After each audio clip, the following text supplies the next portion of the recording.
Саламатсыздарбы, урматтуу биздин жарандар, Facebook баракчасынын окурмандары.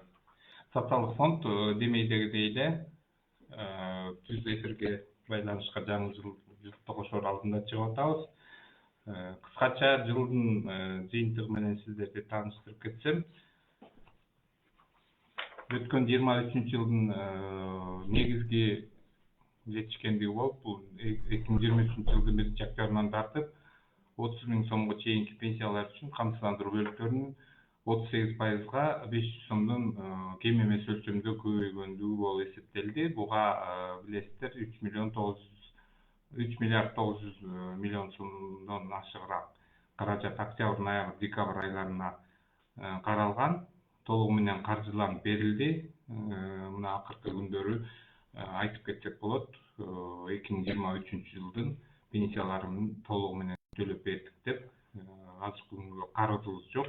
Жаңы жылга 10-числодон кийинки датадан баштап 2024 жылдын январь айынын пенсиялары төлөнүп башталат.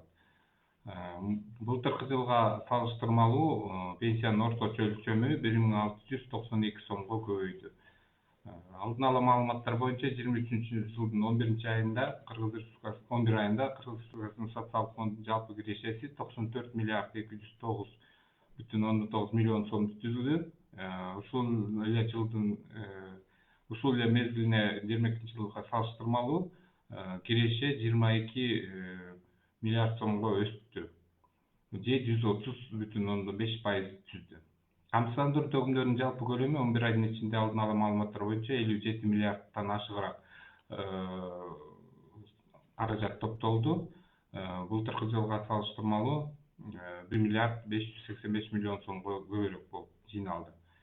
23 жылдын январь-ноябрь айларында республикалык бюджеттен ассигнованиялардын түшүүсү 35,7 миллиард сомду түздү. Бул негизинен пенсиялардын камсыздандыруу бөлүктөрүнүн базалык бөлүгүн, то есть ошондой эле республикалык бюджеттен каржылана турган үстөк төлөмдөр, электр энергиясына белгиленген компенсациялык төлөмдөргө жумшалды. 23 жылдын 11 айында Кыргыз Республикасынын социалдык фонд бюджетинин жалпы чыгашалары 80 миллиард 462 миллион сомду түздү. Пенсияларды каржылоо 67 миллиард 624,5 миллион сом түзүп, бул 11 айдын жыйынтыгы болчу. Бул айда дагы кошулду. Ошону менен толугу менен 23 жылдын пенсиялары төлөнүп берилди. Милдеттүү медициналык камсыздандыруу фонду 3 миллиард 900 миллион сомго, эмгекчилердин ден соолугун чыңдоо фонду 324 миллион сомго каржыланып берилди. Пенсияга кеткен чыгымдардын көбөйүшү социалдык фонддун улгайган жарандарды социалдык жактан коргоо боюнча чараларына байланыштуу болду. Анткени биздин республика боюнча азыркы күндө 765 миңден ашык адам пенсия алат. Анын ичинен 173,2 миң адам 23% Кыргыз почтасы мамлекеттик кызмат аркылуу төлөнүп берилип атат. Ал эми калган 77% республикалык дагы коммерциялык банктардын бардык түзүмдөр аркылуу алып жатышат. Бул жылдан жылга бул көрсөткүч өсүп келатат. Билесиздер, башында биз почта менен көпчүлүк төлөмдөр төлөнчү, азыркы күндө банк менен кызматынан пайдалангандардын саны өсүүдө. Каражаттарды инвестициялоо боюнча иштер социалдык фонддун 2023 жылдын январь-ноябрь айларында пенсиялык фонддун каражаттарын мамлекеттик баалуу кагаздарга 16,5% жылдык кирешелүүлүгү менен 7 миллиард 450 миллион сом инвестицияланган. Кирешелердин түшкөн пайдадан 2023 жылдын январь-ноябрь айларында 3 миллиард 262 миллион сом жайгаштырылган баалуу кагаздар боюнча кирешелер, депозиттик боюнча пайыздык кирешелер 588 миллион сомду түздү. Түшкөн киреше толугу менен иштетилип жатат. Негизги кайра чыгымдоо бул ипотекалык насыяга жумшалып атат. Ошондой эле оорулар менен ооругандарга жана расмий жумушсуздук статусу бар жарандарга төлөнүп берилип атат. Учурда ипотекалык насыялоо үчүн пенсиялык топтоо каражаттарын алган жарандардын саны 5000-ге жакындап калды. Бул 866 миллион 907 миң сом төлөнүп берилди. Баштапкы төгүм жана насыяны мурун алгандарга дагы кайра жапканга, чыгымдар жапканга жумшалып атат.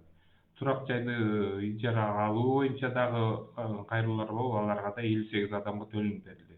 Расмий жумушсуз деп таанылгандарга 142 адамга 3 айлык өзүнүн топтомо фондундагы каражаттардын эсебинен төлөмдөр төлөнүп берилди. Ал эми оорулар менен ооруган бул тизме бар. Атайын тизмеге ылайык ушул 251 адам кайрылган экен, ошолорго толугу менен каражаттар каржыланып төлөнүп берилди. Социалдык фонддун эл аралык ишмердүүлүгүнө келсек, Евразия экономикалык бийлигине мүчө мамлекеттердин эмгекчилерин пенсия менен камсыз кылуу жөнүндө макулдашууга кол коюлган. Россия Федерациясы тарабынан 23 Кыргыз Республикасынын 23 жаранына пенсия чектелди. Россия Федерациясы тарабынан. Ал эми Кыргыз Республикасынын социалдык фонду тарабынан жалпысынан 56 жаранга пенсия чектелип, алардын ичинен 47 Россия Федерациясынын жаранына, 8 Казакстан Республикасынын жараны, 1 Беларусь Республикасынын жаранына пенсиялар чегерилди. Туркия мамлекети менен дагы социалдык камсыздоо жөнүндө келишимдин алкагында иш алып барылууда. Жиберилген камсыздандыруу стажын тастыктоо жөнүндө 209 суроо талап иштелип чыккан. Туркия Республика тарабынан 1 жаранга пенсия чектелди.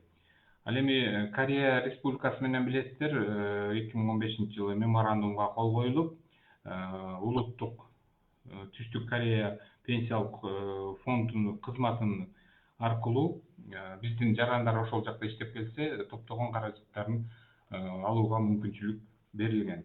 Бул мүмкүнчүлүктөн пайдаланып, биздин жарандарыбыз социалдык фонд аркылуу тийиштүү документтерди топтоо менен бир жолку төлөө үчүн кайрылгандардын бардыгынын саны 85 адам түздү. Алардын ичинен 79 адамга төлөнүп, 6 адам жооп күтүп атат. Орточо бир жолку сумма төлөнүп берилип аткан 4200 Америка долларын түздү.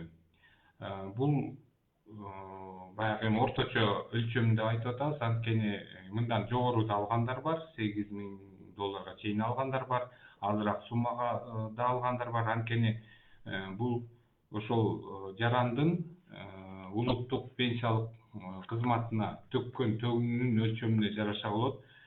Канчалык айлыгы жогорураак болсо, ошого жараша ошончолук көп төлөмдөрдү төлөгөн болсо, кийин ошонусу кайтарылып берилип атат.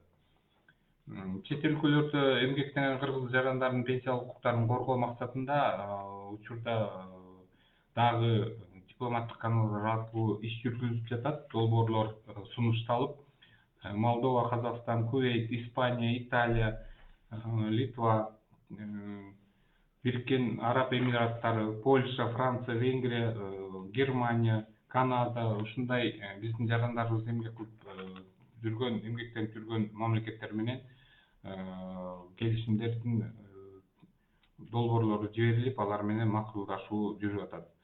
Жалпысынан алганда социалдык фонддун ишинде жакшы жыйынтыктар менен жыйынтыкталды деп айтсак болот. Анткени 2023-жылы эң башкы максатыбыз бул 1-октябрдан баштап пенсияларды жогорулатып эле бул максатыбызга жеттик. 30 миңге чейинки пенсиялардын камсыздандыруу бөлүктөрүн 38%, бирок төмөн алгандардыкын 500 сомдон кем эмес көбөйтүүгө жетиштик. Ушундай маалыматыбыз менен эфирди жыйынтыктайбыз. Көңүл бурганыңыздарга чоң рахмат. Түз эфирден сырткары биздин кол борборубуз эртең мененки 7-ден кечки 10-го чейин сиздердин чалууларыңыздарды кабыл алат. Кайрылсаңыздар болот. 1202 номери менен кайрылуу жасасаңыздар болот. Андан сырткары социалдык фонддун расмий баракчасы, Facebook, жана башка социалдык тармактарда бар. Ошол жактан кайрылуу жасасаңыздар болот. Өзүңүздөрдүн сунуш пикирлериңиздерди калтырсаңыздар болот. Социалдык фонддун расмий сайты соцфонд чекиткейчи сайты аркылуу түздөн түз онлайн кайрылуу жасасаңыздар болот. Ал жактан түз жооп ала аласыздар сиздерди кызыктырган суроолорго. Ошондой эле социалдык фонддо ишеним телефондору 54 33 16 57 66 61 телефондору менен дагы кайрылуу жасасаңыздар, өзүңүздөргө тийиштүү кызыктырган суроолорго жооп ала аласыздар. Келе жаткан жаңы жылыңыздар менен убакыттан пайдаланып баардыгыңыздарды куттуктайм. Жаңы жыл баардыгыбызга аманчылык, жакшылык, токчулук, ден соолук алып келсин. Бар болуңуздар, кийинки жолукканга чейин аман эсен жүрүңүздөр.